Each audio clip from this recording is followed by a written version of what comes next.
Hey, shalom everyone. This is Amir Tsarfati, and I wanted to give you some important news that I don't think I can wait until Tuesday with all of that because things are going on really fast here. So I'm going to wait for a few minutes until you guys will connect, and then I want to talk about three things. I'm going to talk about the return of the Bibas children and then their mom. Of course, I want you to know exactly what happened. Then I'm going to talk about the averted terror attack, mega terror attack that was supposed to happen Friday morning, Israel time. And I will talk about the release of the last living hostages of phase one and what are the possibilities for the coming weeks, okay? So please, once you connect, press the share button because this one is going to be super important and super critical for you to understand because a lot of you are quite confused about what is really going on here in Israel. So, and trust me, I mean, the roller coaster is just unbelievable. From mourning to joy to shock. And I mean, there's so many things. So I feel like I want to pray first, and then I will address these three important topics. So, Lord, I ask that you will allow me to share with people the things that are important for them to hear, the truth and the unfiltered one that they probably won't hear anywhere else. But Lord, I also pray that you will allow us to draw from all of this encouragement and maybe even burden to pray for this nation, for your people. As Moses said, remember, these are your people, as he said that in Exodus 33. So, Father, we ask that you will allow us now to understand what's going on and to pray for your people. In Yeshua's name, amen. Okay, so, folks, again, shalom. This is Amir Tsarfati. These are breaking news. This is an important update, and I really hope that you will press the share button right now and share it with people. I want to address three important things that took place in the last 3 days, and maybe even talk to you about the possibilities for the coming weeks as far as hostages in Gaza.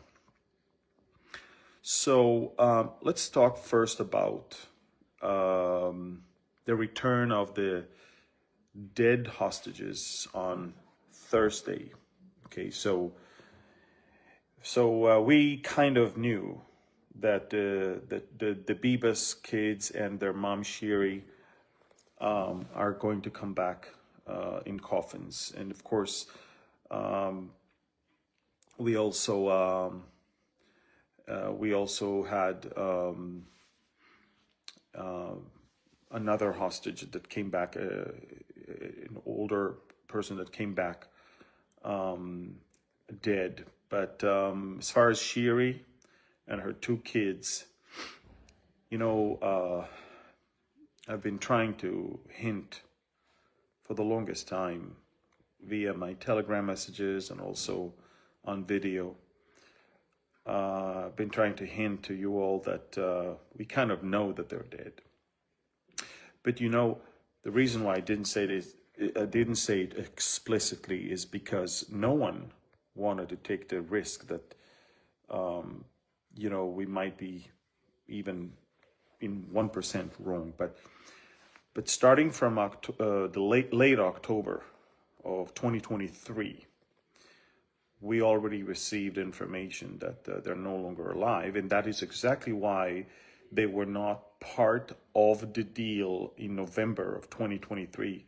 And remember, in November 23, it was mostly about the elderly, the women, and the children. and they were not even included, and no one insisted in Israel that they will be on the list. And the reason is we wanted to release as many people as we can that are alive, and we already knew then that they were killed. What is shocking to us today is not that they are coming back dead, which again, we kind of knew that they are dead. The autopsy, the forensic inspection of the remains of the two kids and of Shiri last night exposed unimaginable death. Believe it or not, but a week after October 7th, before Israel entered into Gaza, way before, a week after October 7th, Kataib al-Mujahideen, this is a Salafi jihadist organization. You know, there's about 12 different terrorist organizations that took part of October 7th, not just Hamas. Hamas is the main one, but there were so many. And they kidnapped Shiri and her kids while Shiri was barefoot. They literally took them from the house on Shabbat morning. And within a week, they couldn't take anymore the crying of the babies and of the mom. In their satanic mind, they try to craft not just how to kill the babies and the mom, but also how to present it to the world once this whole thing will come to light. So what they did is the following thing. First of all, with their bare hands, they strangled all three of them. It was without any weapon even. But then they grabbed rocks and they mutilated the bodies of the three of them. And they made it in a way that not a single bone would remain intact. And the reason they did that is so later on they can claim that an Israeli air raid caused the collapse of the house. So they needed to prove that something hit them. But the way they did it was so stupid, because even when a house collapsing, the way they broke the bones of the skull and the hands and the femur and the legs and the feet, and they did it that only a person can do it to another one. I posted a whole long post on how the post-mortem examination found it. Everything in the killing and the murdering of these babies and their mom. And knowing how crazy they are, they most likely had her watch it first and then killed her. Shiri, Ariel, and Kfir were strangled with bare hands, and then those animals used rocks. By the way, this video will be restricted. I can see that already. And unless you share it right now, no one will see it, because the algorithm of Facebook is already working hard. So they were defaced, but beyond that, every single bone was destroyed. Then they took knives and it's hard to describe what happened there. Now, the doctors in the National Institute for Forensic Medicine, these are the doctors that saw all the horrific October 7th victims. So it has to be so bad that even they were shocked. It had to have been, they said we've never seen anything like that. I mean, they've seen burnt bodies, they've seen a lot. They have not seen kids and mom killed like that before. So it's not just like we received the Bibas family dead. These animals butchered them in ways that even, okay, whenever we call them animals, we actually do harm to the animals. No animal does that to another. And then, already then, in November of 23, they started leaking the rumor as if Israeli air raids caused the death of them, when they knew what they did. So again, the information about their death was already with us. But what shocked all of us in the last 48 hours is how they killed them. And of course, they try to fool us. So they sent us a Gazan woman's remains instead of Shiri. I mean, what were they thinking? But it's all part of a well-planned psychological terror. You have to understand, this is who they are. They're monsters. You don't live next to these people. They have to be gone. But this is what happened with Shiri and the kids. Let me tell you what was supposed to happen Friday morning, and thankfully did not happen. The media doesn't report that. There's a gag order, so reporters that know about it, they don't talk about it. But let me tell you what happened. First of all, Iran smuggled explosives and devices from Iran via Iraq to Syria, from Syria to Jordan, from Jordan through the Jordan Valley to northern Samaria, to the hands of the terrorists. So that one we know. But now let me tell you what happened.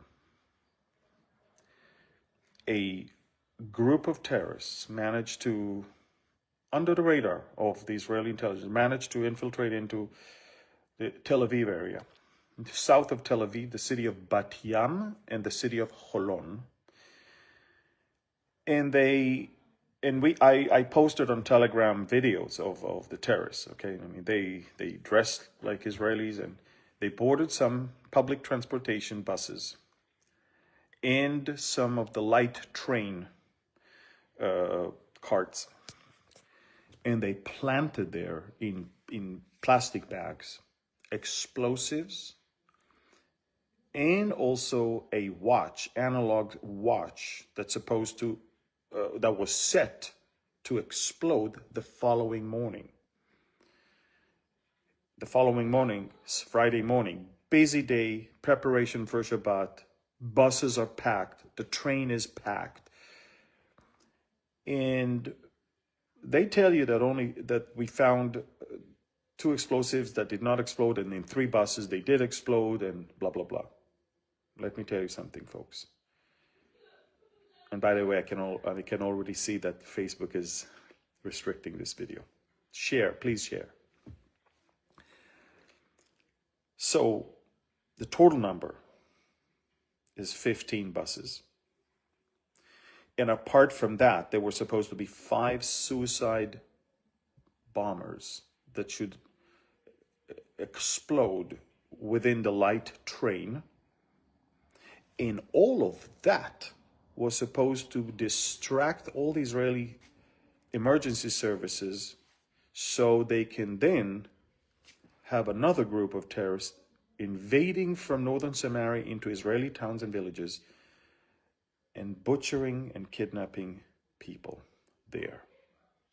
I mean, it was supposed to be October 7th on steroids.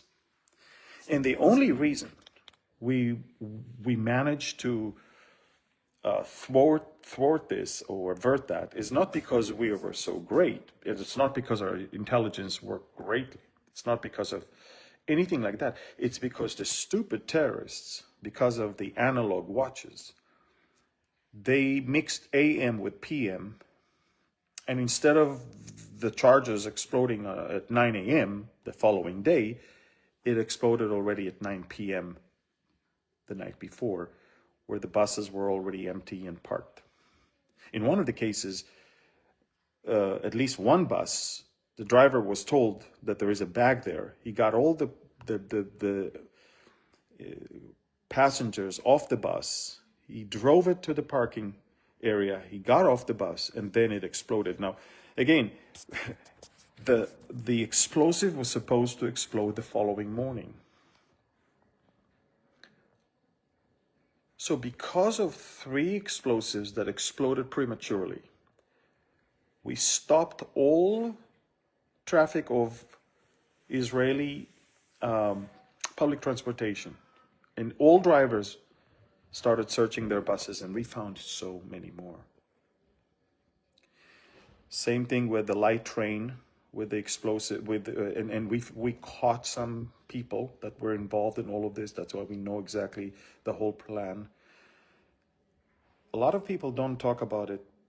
In fact, we already moved on with today's release of 6 hostages, and nobody talks about what would happen Thursday night and was supposed to happen Friday morning. But a mega terror attack was thwarted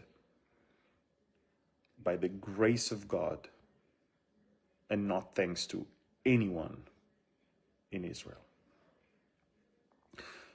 And that was Hamas. Hamas is talking on one hand with us about hostages, and on the other hand wants to take more somewhere else. That's why we can't live next to them.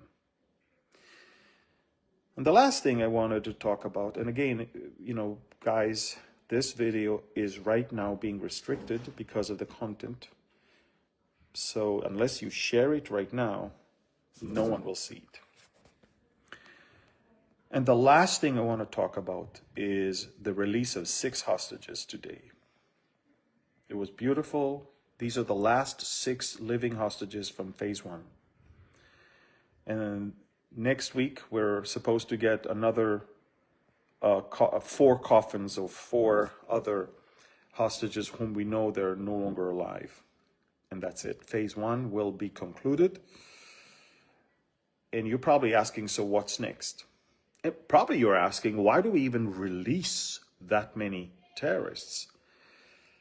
Well, first of all, if you follow me on Telegram, you know that we started releasing disproportionate number of terrorists against Israelis already in the 1950s. And it went through the 60s and the 70s and the 80s, the 90s, and the worst, I think, was in 2011 when we released for one soldier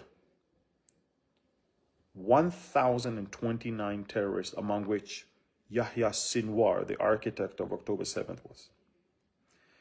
And so we've normalized this type of thing already in the 50s, and on behold, now we're paying for it.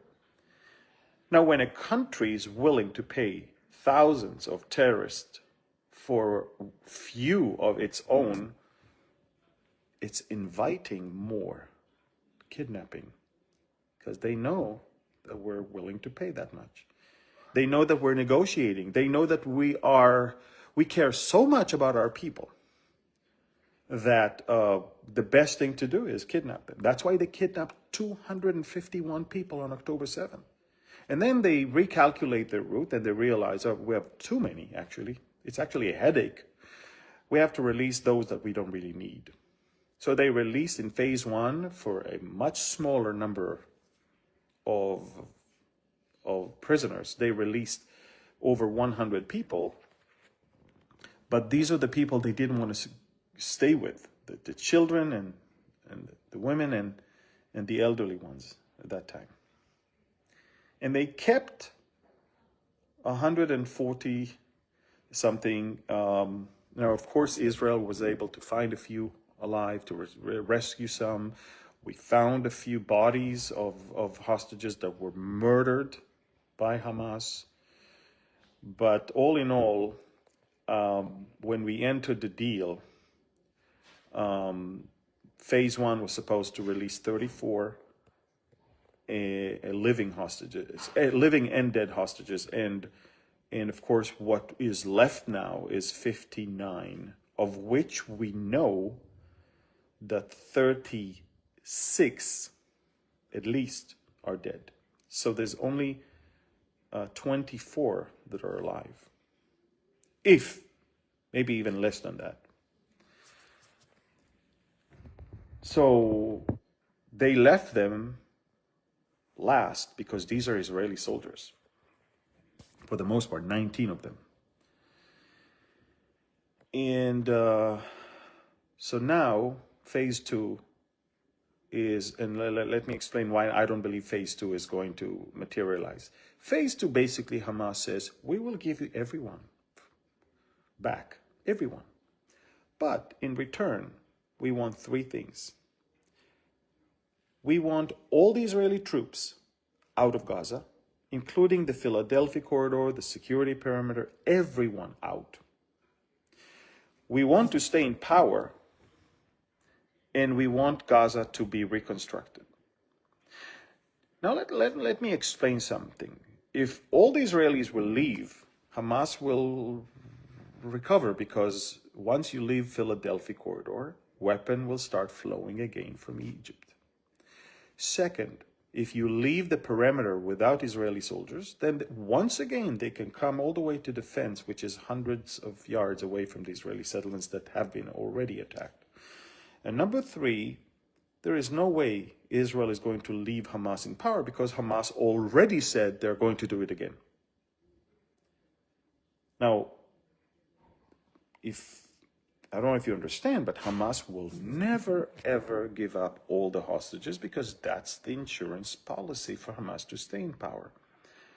They're not stupid. They know exactly that the minute all the assets they're holding, all the Israeli soldiers, all the dead and alive ones will be brought back, Israel would then destroy them. They know that. The only reason Israel is not destroying them right now is because we have living hostages there. And they know that. They are not planning on giving. They will drag their feet and they will say, oh, now you didn't do this, so we're not returning this one. You didn't do that, we're not returning that one. And it's going to be a nightmare for months and years. We know that. We know who we are dealing with. Unless you put the hammer down on their head. Unless you leave them no choice but to release the prisoners. Unless you stop all humanitarian aid. Unless you completely unless you do something differently. And you leave them no options, and you make sure everyone around knows that there is no more Hamas, they will never, ever give up. Never. You know, during World War II, even during the Holocaust, in Nazi Germany, believe it or not, there were hundreds of Germans that actually helped saving Jewish people. In Nazi Germany, that killed 6 million Jews, there were, in Germany, quite a few that helped saving Jews. In Gaza, not even one. We offer them $5 million if they hand hostages that they're keeping in their homes, or if they give us information. Not even one step forward. Not even one. They are worse than the Nazis. These are monsters. That's who they are. Phase two can never happen because Israel will never let them stay in power. And phase two will never happen also because we know they'll never really release all the prisoners. Now, they're going to try and use psychological warfare. And I'm telling you, starting from next week, every day or a few times a week, they will release videos of our hostages so they can push the button and cause the Israeli public to demand everyone back. Of course, what is the cost? leaving Hamas in power. It's not going to happen because Netanyahu's government will fall. There will be chaos in Israel, and the Israelis are not ready for that. There is a small minority, and of course there's the families, which I totally understand them. But no one can afford Hamas to stay in power. It's out of the question. So what Israel is trying to do now is to prolong phase 1. We're going to tell them, look, phase 2 cannot happen. But if you want, give us more living hostages and we will release more terrorists. I mean, again, it's not the greatest thing to release more terrorists, but again, we can live with that as long as we know that the option to destroy Hamas is there. And so the next phase is a mind game. Whoever blinks first is going to lose here. President Trump is on our side. We're going to try and see how he's going to handle his Gaza plans with Egypt and Jordan and with the Saudis. He just said that he's going to give us good news very soon. President Trump is using his leverage to change their minds, to think out of the box. So let's see what happens there. One thing is for sure, nobody in the new U.S. administration is even willing to think about Hamas staying in power. So it's going to be very interesting to see what's next. But one thing is for sure, phase 2 cannot be implemented. We're going to try and drag phase 1 because we know that Hamas has to be destroyed. And we're not going to limit ourselves by signing a deal about keeping them in power. It's not going to happen. So just as nobody would sign a deal to leave Hitler in power, to leave the Nazis in power, nobody can do the same thing with these monsters. These they're not even monsters. They're demons. And again, they're raising the next generation to be exactly like that. If you watch all of my Telegram posts, you will see it for yourself. And by the way, genocide, famine, the markets are open there. The food bloggers are already posting videos there. They fooled you. They fooled everyone. There was never a famine there. There was never a genocide there.